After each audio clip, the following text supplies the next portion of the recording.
Greetings.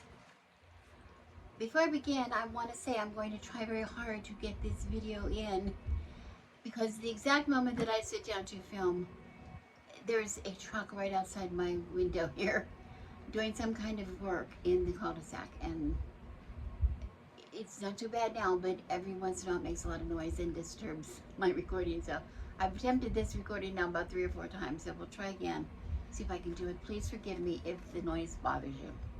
I have no control. I think by now most of you know that I'm a professional tarot reader. If you've never had a reading by me, you might not know that one of the things I ask for potential clients is, particularly those that I don't really know that well personally, I will ask them for some information regarding their birth. I ask them the day they were born, the year they were born, the place in the world they were born, and what time of the day they were born, if they know that information. The reason I'm asking for that is I'm trying to put the information to give me the picture of their astrological chart, natal chart, the picture of the sky at the moment they were born, in the place where they were born. And what I mean by that is you can see these online, you can do it. Here's a picture copy of mine. This is mine representing the sky at the moment and place where I was born.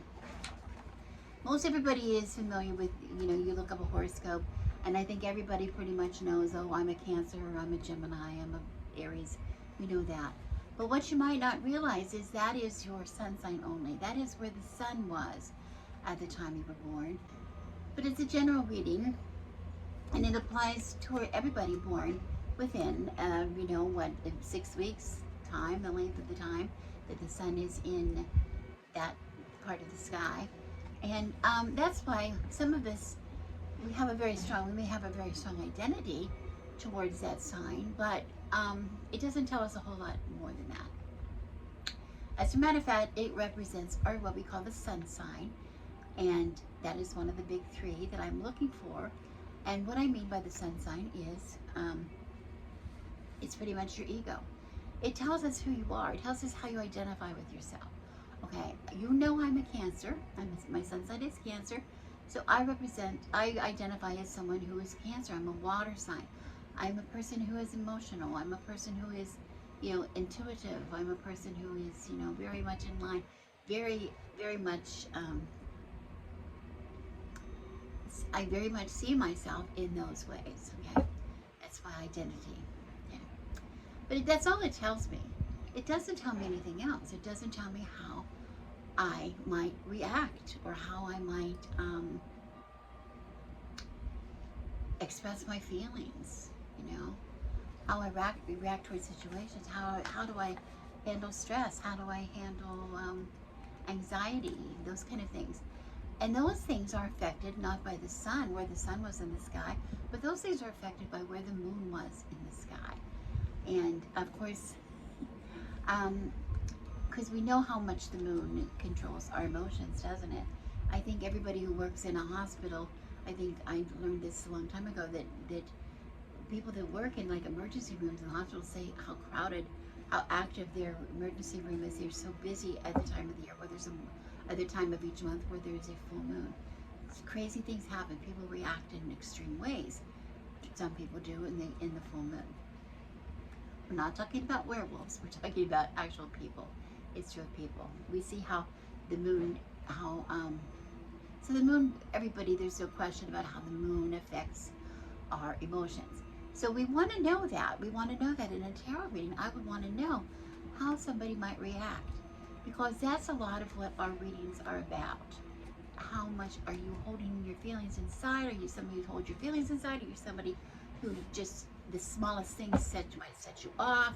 Are you somebody who never ever displays their emotions? They just keep everything inside? Are you somebody who reacts emotionally all the time, overreacts emotionally, and not even thinking sometimes, just reacts to situations? Those are very important in a reading. Okay, so we have the sun sign and we have your moon sign, 2 of the big 3, right? The third thing that I need information on is your ascendant or your rising sign. And all that is, that tells us what planet was in the eastern horizon, just coming up in the eastern sky at that time and moment and place of your birth. Because that is going to be a representative of how other people see you. How do other people see you? What is the public face that you put on for people? How do you manifest that personality that you have? Okay. Now, if there's a confusion between, well, I'm a Cancer, so they see me as a Cancer, they see me, well, do they really? Do they really? Because have you ever had the experience where you're confused because people really misinterpret who you are? You know, people think you're some way, and you go, well, that, I don't know why they think that of me. That's not me at all. That's because there's a contradiction between how you are, how you see yourself, and how other people see yourself. Okay, so this is another very important factor that might play an important part in interpreting your tarot reading. Okay, so those are what we call the three signs: the sun sign, the moon sign, and the ascendant or the rising sign. Okay, now I want to do a little bit of a comparison here, because this is going to maybe, I want to show you something if I can. If I can. It's a little hard. I'm kind of staging it. I kind of staged it here today. Not that I'm really staging it, but I just randomly started dealing cards out, and I'll show you what I mean in a minute. Then I selected a couple from those random impromptu readings to see if it might illustrate my point a little bit to you better. In an actual reading, it's much easier to see because we're actually acting specific questions, or we have positions, you know, different positions representing different questions, little bits of different information. So it might be easier to see an actual reading. So it might be hard for me to try to stage that a little bit for you, but I'm going to try because I think it's a really important point. So, but before I go further, I'm going to say I'm going to use two different people. I want to show you how one reading can be read a little bit, maybe a little bit different, with the information given to me by knowing the big three. Okay? And for that purpose, the purpose of just curiosity's sake, I'm using myself and my husband. Maybe not a great example because I don't know if you can tell by my chart, but you see how everything's all clumped up in one place over here? That's because I am what they call a triple Cancer. My sun is in Cancer, my moon is in Cancer, and my rising sign or ascendant is Cancer. Okay, also, if you would read my chart, this is even more complication. Mercury was in Cancer, and Venus was also in Cancer at the time of my birth. Uranus was in Cancer, but it was for a lot of people. That's pretty much my generation. But you see, I'm very imbalanced. My horoscope is very imbalanced. So I am very emotional in every way. I'm very intuitive in every way. People see me as emotional. I see myself as emotional. I make decisions emotionally. I do. And there we have the noise coming from the cul-de-sac that I have to apologize for again. So I am going to stop my camera, and I'm going to show you, change my camera so that you can see the cards on the table, and hopefully in that time they will finish up what they're doing. We'll see what happens. So just give me a minute. Okay, this spread that I put out is something that I do quite often, or a variation of. You might recognize it as something that is maybe part of the Celtic cross spread within reason. I do this to a lot of time where I'm trying to check balances. But basically, I have in the center card a card of focus, the subject of the reading or whatever. And then I have laid cards out as above, so below, behind, and in front. That's what I say when I deal them out. Curiously, I did, I think 6 spreads. I just checked on my phone to see. I think I dealt out 6 different, one right after the other on top, and this was the first one that I dealt. What was very curious about this to me the first time I saw it was that each sign of the zodiac is represented by a card in the major arcana in the tarot deck. And this is my husband's reading. If I want to look at this as my husband's reading first, which we will, it's going to be mine too. But for instance, it's his first. His sun is in Aries, and the zodiac sign of Aries is represented by the Emperor card in the major arcana of the tarot, which he has here as his utmost card in this spread. Okay, and that's one thing. Okay, another thing that was very interesting in this spread is his ascendant is Taurus, and within the tarot deck in the minor arcana card, the Taurus is an earth sign, and within the tarot deck, within the minor arcana of the tarot deck, the 5, 6, and 7 of Pentacles represent Taurus. And here we have the 7 of Pentacles here, as above, so below. So we have 2 of his cards represented here within this spread, so to speak. What it tells me is this is a very strong reading. The Emperor card here would tell me that not only is his sun sign very strong in this reading, but also underlying that very strong energy, we have the energy of the 7 of Pentacles, which has to really be paid attention to, okay? Because it represents Taurus in the deck. In my husband's natal horoscope, his rising sign was in Taurus, his Mercury was in Taurus, his Venus was in Taurus, and his Mars was in Taurus. So he has really strong Taurus energy within his birth chart, okay? So this is a very strong reading for him. It's going to tell us a lot about him, okay? So if I were looking at this reading, I'm not trying to do a reading for him, I just want to show you a comparison, how that might play out. We're talking about a subject here of the Four of Wands. Four of Wands represents some stability, a very happy, maybe it's a happy home, or he's concerned for having an environment that is very stable and content. What interests me also in this reading for my husband, we talk about here something that was behind him. The Ace of Cups, of course, being the beginning of maybe a new relationship or some emotional commitment of some kind. My husband's Venus being in Taurus also indicates that his tendency to form long-lasting relationships. Well, he formed a long-lasting relationship here. We've been married for 52 years, and we've been together for 57 years. So I'm telling you that this is this relationship really stuck with him. And he works very hard.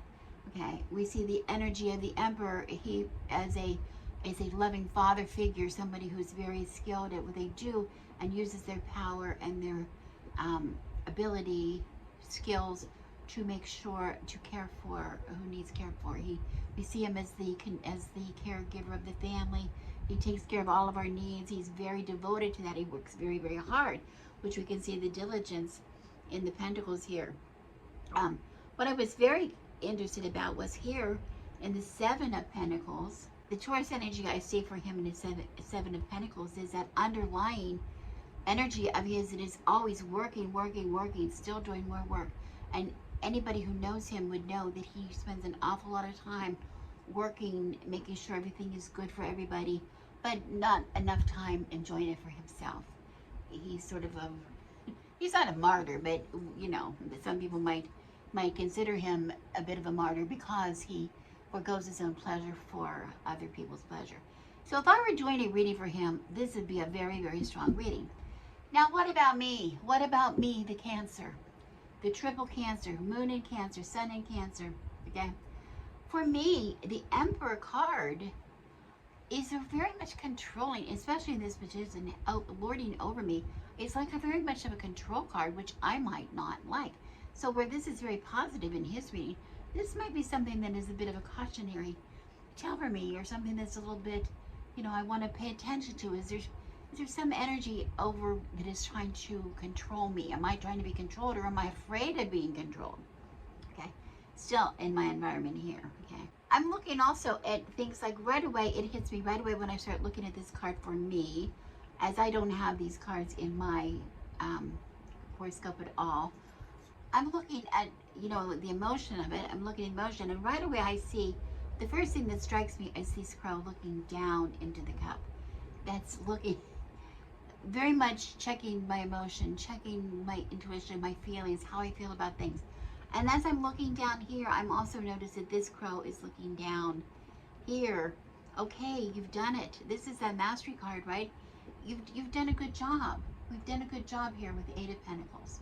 I'm seeing like a relationship, a perfect relationship being played out here. But at what cost? At what cost? Okay, I have this underlying Seven of Pentacles, where this might have been something that was very positive in his reading. For me, I see this almost as a danger card in my family, my relationship with my family. And if I want to talk about my relationship with my husband, this is where I see this still working and never finishing. Still working and never finishing, which is another thing that I find in his report. Okay, so not to get too personal about this, but you see that they play out very differently. They can play out very differently depending on your big three. Okay. Now let me put out the next 5 cards that I dealt out. Let me check and get them in order, the proper order, how they were. I want to check. Okay, the center card. This was the center card here, the Knight of Pentacles, and we had this. This was here. This was here. Okay, now. Okay, I don't see anybody's card represented in here from our big three.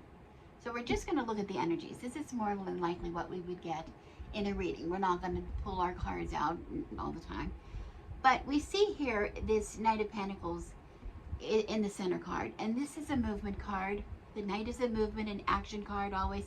But in Pentacles, you know, what is it in Pentacles? Okay, let's first of all look at my husband's reading again, the Knight of Pentacles for my husband.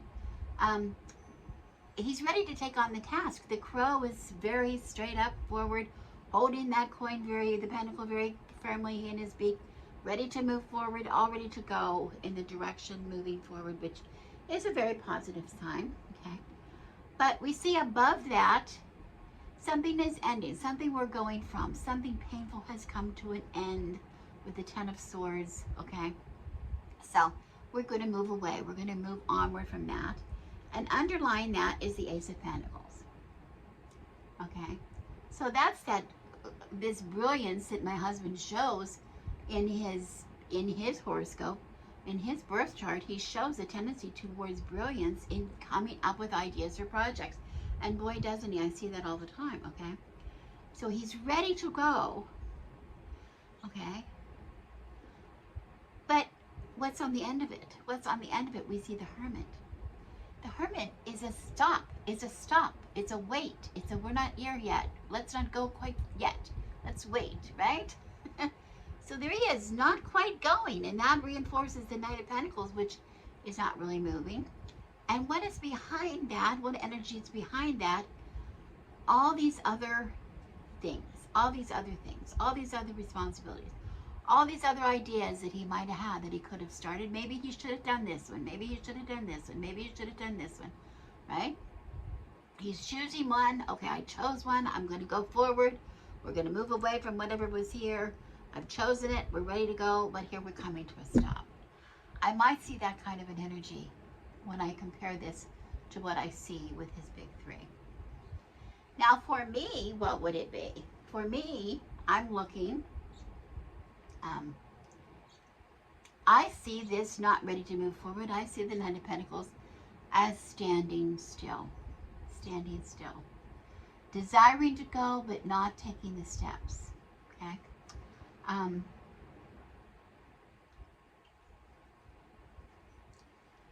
And the Hermit, to me, suggests that I need to look inside. Why am I not moving?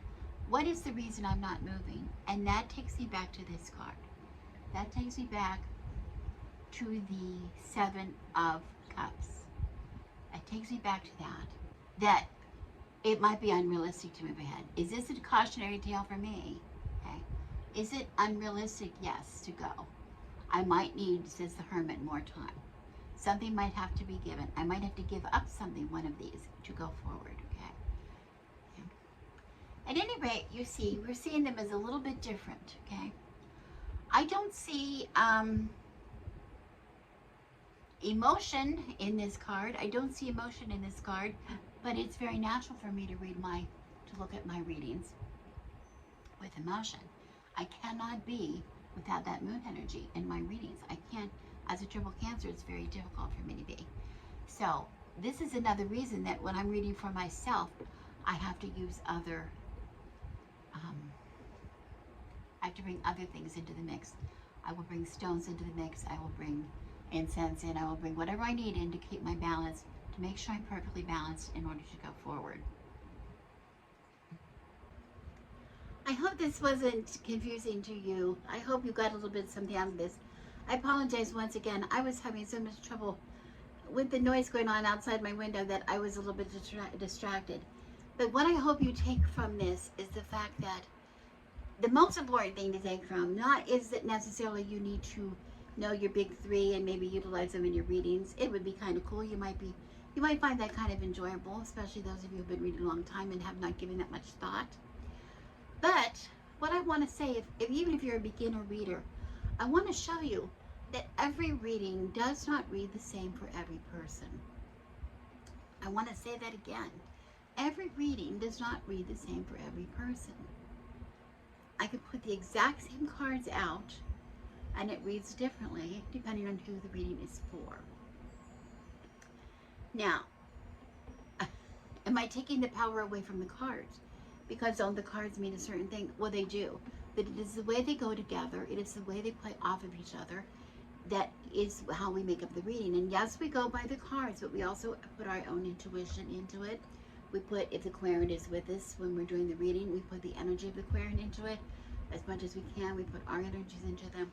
Also, if I have somebody in person when I'm reading for them, I can ask questions, to see what direction we're going. So we have that advantage.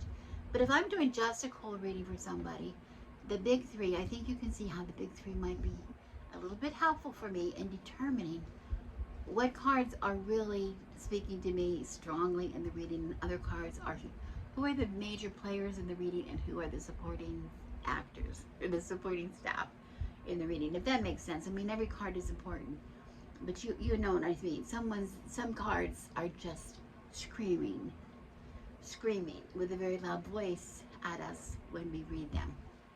Okay, so that's what I hope you got out of the reading today. Just be a little bit more, try to add another dimension to your reading when you are laying out cards. It doesn't have to be the big three, but look first and say, what cards really stand out for me?